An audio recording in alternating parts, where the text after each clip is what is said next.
Hi, and welcome back to Realistic Sustainability Educational Shorts. It's been a while since I've been actually able to do an educational short, or at least it feels like it's been a while. Last week ended up being an off week. Two reasons. Number one, I was kind of sick, actually sick to the point where I went to the doctor today. That's kind of rare.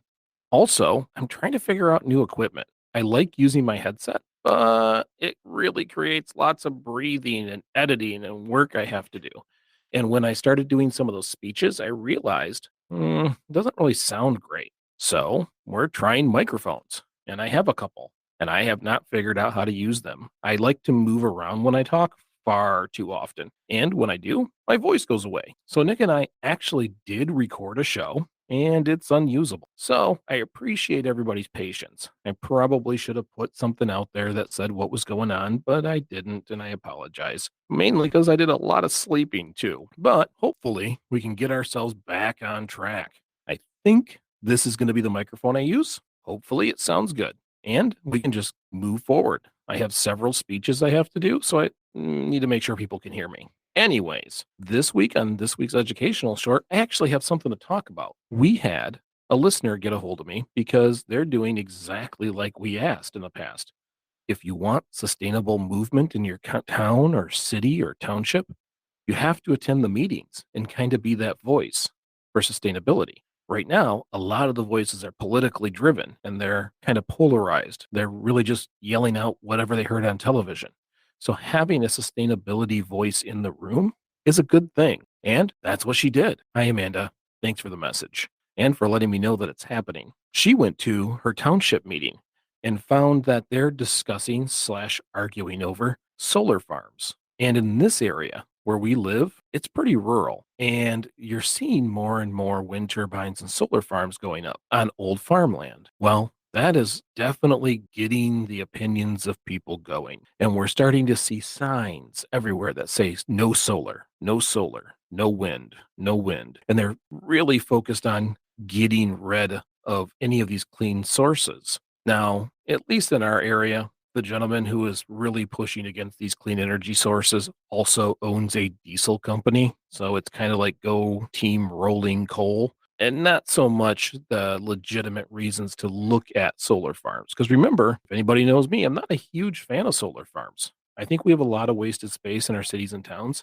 where solar panels could go and not be seen. You can convert all that sunlight into energy, usable electricity, and not really see it. I don't know why we always have to have massive acreage of solar farms, but that is something that's happening. We're getting investment from outside of the state into the state to lease these lands from farmers, and they're putting up solar farms. So that was the discussion that they were having in this township. They were arguing the merits either way. But some of the things that caught my ear was she was asking me if solar panels cause cancer and what it was. And what I've decided is there's a lot of people out there using words to scare people. They're taking advantage of ignorance in some way, knowing that certain words will trigger you off in one way or another. So, what I wanted to do was take a look at this and say, well, is there merit to having solar farms in certain areas? Let's look at the common objections that we hear. And then we'll go through each one of those objections and see, well, is it something we can work with or not? The first one is pretty simple. The very first thing people say is they're ugly. Well, that depends on the person. I think that's pretty much objective, and I'm not sure preference should play into this. If you don't want to live near one, you won't move in near one. Other people like myself, I don't care. They talk about how it reduces the property value, and we'll get into that a little bit later. Right now, I just want to name off what the things are that people are talking about. They talk about the loss of farmland and how we're going to feed people if we're reducing the amount of farmland available. I've heard that it leaks chemicals into the ground or it's bad for the environment. Or what Amanda was asking about was radiation, radiating from the panels and causing cancer. I've heard that it leads to that Green New Deal and that these kinds of energy sources these are not going to be reliable services. That if you go to these clean sources, you're going to end up with rolling blackouts and a power grid that doesn't function. There's also electromagnetic radiation. This is a little different from what they're talking about in the first part about radiation, but this is the EMF spectrum. And they're talking about it radiating out, causing cancer. We've heard this in the past when they talk about people living under power lines. And then last, there's always the political guys out there doing team rolling coal. I don't like it because I don't get to burn it. Now, and those, I get you're supposed to address, but let's face it, these are people who are going to agree with their team no matter what their team says. And it doesn't matter if you sit down and go through it piece by piece. If their team says no, their answer is no. And if you try to take it too far, it almost always turns into arguments and violence. So, really, there's no reason to discuss it. They can't be changed. You nod, you smile, you understand that they're not thinking for themselves, and you move on. All right, first things first, ugly. Again, preference, don't care. That doesn't seem to matter. Now, it does matter if it lowers your property value. That would be important. But as of right now, it doesn't. There's no data showing that. People are not having a hard time selling their homes if they're near solar farms. And it could be that right now houses are expensive. Their houses are going up no matter where they are. It could be that where we live, the demand is far higher than the supply. So right now we don't have a huge amount of data. But as we look at it, you could say you would be wrong, but you could say solar panels are making the house value go up, or these solar farms are. It's not true. It's just housing prices are going up. It's not like those ones are going up less, and it's not like those ones are depressed. So there's really no evidence to that. It's a scare tactic telling you you're going to lose money if they're near you. So make sure you don't allow them to be near you. And we're going to hear a lot of spooky scaries. It seems to be a common thread through here. These things are, I don't know why they don't just use legitimate conversation, but they tend to go with half truths, manipulating the public by using very specific words. For example, when they talk about cancer causing radiation, I'm not really sure where they're getting that. I understand that the three easiest things to manipulate are ignorance, anger, and fear. So they're constantly trying to manipulate people into one of those three categories. But I think they're just using the concept of radiation as something scary, or the fact that you don't always know what causes cancer. Remember, sunlight passes into a solar panel. As it passes through its layers, an electron gets stripped off of the photon. That is where the electricity comes from. Now, there is a byproduct. That byproduct is called heat. Solar panels do get warmer. And the only radiation that I really know of that radiates from a solar panel is heat. But no one looks at other heat sources and says, hey, it's going to cause cancer. If you're standing in the middle of a blacktop parking lot, no one says, hey, don't stand there. The radiation will give you cancer. They're saying this because the word radiation can be scary. And if you don't know how a panel works, it's easy to manipulate the thought thinking that it creates electricity. Because in our past, it's transformers and things like that that we're used to seeing. That's not what a solar panel is. The other one is this EMF radiation. Now, you actually see that more from ghost hunters than anything else. It's basically like an MRI machine. EMF radiation is the electromagnetic frequency that radiates off a power source. You can get one of these readers on eBay for $10. I used to have one. And you can walk around and you can find wires in your walls if they're not shielded well and see how far that radiation comes out. Now, at low levels, it's completely safe for people. At really high levels, it can cause some grief. It can interrupt brain waves and cause hallucinations. And there's even people who's talked about it causing physical damage. But honestly, I don't think there's enough information to say that even happens. And we've had electricity for a long time. And it's becoming safer and safer as time goes on, more and more shielded. Because remember, EMF is loss. When electricity leaves that wire, it's electricity that can't be used. So the same tool ghost hunters use in their TV shows is the same thing we could literally walk over to a solar panel and see how far it radiates. Most services, 6 inches, 8 inches, maybe a foot. I've seen an old 50s refrigerator radiate through a wall, but unless it's high voltage and unshielded, it really isn't going to radiate far. And if you're worried about it, buy one of those $10 readers and wander around. It's kind of fun to do. And you'll get to sit and figure out where the sources are. But I don't think we're going to find a whole ton of them around solar panels. They're collecting individual electrons, moving it through. It's not a transformer. I honestly just don't want to give credence to the political ones. They're not thinking it through. they're playing a team game, and I'm just going to ignore it because that's what we all should be doing. But there are good and legitimate things to discuss. Honestly, those electromagnetic conversations and the radiation conversations are good ones to have because not everybody understands it. And having those conversations in public helps people not have fear because what's happening is farmers are leasing their land to these companies for an income. We can't let scare tactics really dictate what these farmers can do on their land. So let's take a look. We did talk about the magnetic radiation. We talked about the ghost hunting equipment that would easily help you see it. We talked about what radiation is and that heat coming off it. I don't believe that's going to be cancer causing.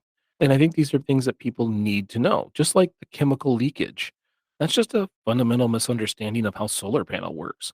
Unless they're talking about production, which is not always the cleanest, or recycling, which is nearly impossible, then chemical leakage into the ground or contaminating the ground is null and void. Once those panels are there, it's a non issue. They don't have problems like that. There isn't something to leak, and those panels are going to be there for 20 plus years. Some of these contracts are from 20 to 40 years. So it's not going to contaminate the ground in any way. It is simply just there. As for the property values, we've discussed it. They simply have no data that shows it. Does it mean that it's a solved problem? No, no. I think once the market normalizes and we see how over long periods of time those houses that get put up for sale perform, we will get a better idea.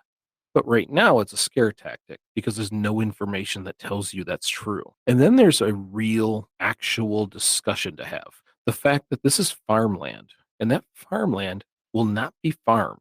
Now, that's a real conversation. And again, I'm not a huge fan of solar farms. And these farmers, they get paid about $1,000 to $2,000 per year per acre to have these solar panels on there. So let's just say, around $100 a month. So they are getting some income, which is helping them maintain their business even during drought seasons or poor yield. The reason why I think that's important is because of soil erosion. It has been said over and over again, and even the UN has released information showing that we only have 60 harvests left because of soil depletion. A lot of people agree, a lot disagree, and that is still in debate. But it's not something we want to play with. The ability to grow food is important. But remember a couple of things. We're wasting 40% of all produced food. Either it's not pretty or it's making it through the sales system and we're just not eating it. It's rotting in our fridge, which means we're producing 40% more than what we actually need. In the meantime, farmers are using more chemical nutrients, pesticides, herbicides to be able to grow the food, and they're getting less yields year over year. Now, you may run into a farmer somewhere near yourself that says, nope, nope, nope, I'm getting the best ever. Well, that's a one off. Overall, in the United States and even in the world, our soil is holding less and less nutrient. We are having to pour in more and more synthetic, which means, much like the middle of the United States during the Dust Bowl, we're getting a lot of erosion. That is a problem. And it does kind of lend to the concept of only having 60 more harvests left or healthy harvests left. So now you're paying more, putting on more nutrient to get less and less yield year over year. That is a problem. So what this is doing by allowing farmers to lease half of their land to solar farms is it allows that ground to regenerate. Remember, you're not leaking anything onto that land to contaminate it. It's not doing anything negative. Matter of fact, my recommendation is you plant clover. You put as much clover on the ground as you can and then lease it out for 20 years. That's 20 years of regeneration into that soil. You can continue to fight the other half of your farm, constantly buying more and getting less, but you only have to do it for 20 years. When that 20 years ends, you end the lease on that land and you open new lease to the land that you have depleted. They move the equipment or decommission and add new on the depleted land. You plant clover, and for the next 20 years, that soil goes from dead or nearly dead to a rich living soil that you can grow in for the next 20. Meanwhile, you've moved over to the land in which that clover has been regenerating that land year over year for the last 20 years. You can till it and farm it using less herbicide, less topical nutrient and fertilizer because you actually have a live ground to work with. That is the important part of what we're talking about here. From a guy who's not a huge fan of solar farms, I see it as farmers actually saving their farms against their will, or against at least many others' will. I assume there's some farmers who figured this out. They're going to regenerate half their property, swap, and keep doing that. Because in states where they're not, they're going to continue to deplete the nutrients out of that soil. And at some point, it becomes dead land. This land, as they rotate back and forth, no different than they did with crops every year to make sure the right nutrients were in the dirt for the following year, they're going to have live soil. They're going to have nutrients left. They're going to be able to grow food. So we may get mad because we say, hey, those solar panels are on farmland. Well, that's going to be really good farmland when they move those panels. And they're going to move it over to the barren side afterwards, the side that we have farmed over 100 years. And no matter how much synthetic chemical nutrient we throw on there, we get smaller and smaller yields. This actually helps fix that. So even though I'm not a huge fan of the concept of large scale solar farms, I do see the advantage. I do see how it's going to help us. And if we think about it objectively, it's kind of important that we allow some of it. Then we don't over farm that land. First of all, Amanda, thank you so much for messaging me so we could have that conversation. I don't think that's said enough in those kinds of forums. I don't think people know that that is an important issue. And it's great that you were able to ask it. We could have that conversation and you could take it back to your community. Thank you so very much. And for the rest of you, if you enjoyed this episode, share it with a friend. You know someone that argues about solar panels being in yard and farms and different aspects of energy, send them this episode. It'll at least give them some idea of the decisions that are happening behind the scenes to help us all. I think sometimes we don't know the whole problem, but we always argue about the answer. This is one of those times. This actually helps us in some way. Also, thank you again for posting these on social media and sharing them with your friends. We're noticing a nice little pop. And with that pop, we got a new review. So whoever you are, thank you so very much. You know how that gives me the warm and fuzzies. And if you want to make me smile and happy, give us a 5-star review on your favorite podcast platform. Click a like, click a follow. These are the things that help us. And if you really feel that there's a lot of value in this show in your life, well, you can always donate that buck, that $1 per month, $12 a year. It's actually slightly less because it's 99 cents at greeningyourlife.org/podcast, or simply searching realistic sustainability at anchor.fm. Those help us out quite a bit too. We tend to put a lot of work into this. And like this week, we've recorded show after show that we can't even use. So it's nice when we get a little extra for it. So thank you for all of you who already do that. We greatly appreciate your support. And remember, we only get together each week to get a little bit better. Little bit, big bit. Thanks for hanging in there with us when we didn't get shows out to you. And thanks for listening. And we'll see you next week.